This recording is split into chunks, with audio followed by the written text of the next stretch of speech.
How many revenue districts are there in Delhi? There are 11 districts. 11. Yes. Okay. What is sex ratio? 868.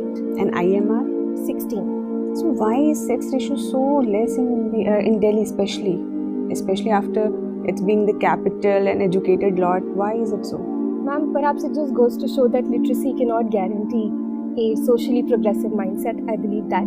Second, ma'am, because Delhi is an affluent state, our per capita GDP is the second highest in the country. People have more access to sex-selective abortion methods, so that. And so, and ma'am, third, the reason could be that because Delhi also has a large migrant population, a lot of people who come into Delhi are coming for work, and that's mostly males who leave their states. So those could be a few reasons why I believe the sex ratio is less.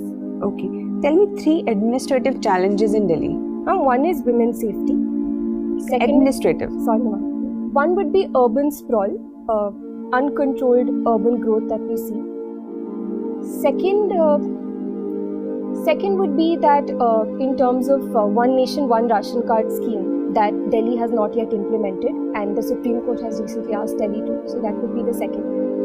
And ma'am, third would be the center and state relations, the new GNCTD Act which has come in. That is creating some sort of a challenge, I believe. So Delhi should be given statehood? Ma'am, I don't think so. I don't think Delhi should be given statehood. Okay. So what are the roles and responsibilities of registrar of a court? Ma'am, whenever a case is assigned to a judge in the Supreme Court, there are many things which need to be done. First is assigning that case to the adequate label, like a criminal case, a civil case, a family case, so on and so forth.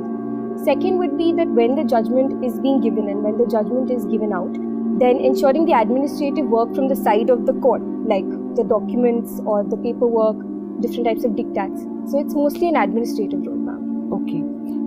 I gather from your DAF that you participated in many parliamentary debates, mock parliamentary debates.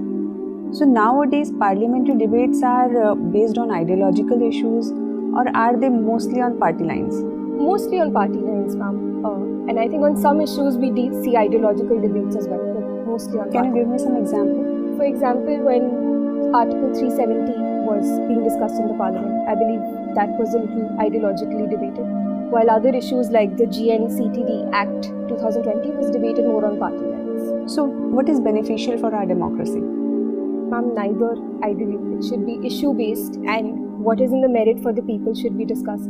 So ideally, I don't think either the ideology-based or a party-based is beneficial. Okay. So you also did work with Teach India. When education is the responsibility of state, then why is it that so many NGOs have to pitch in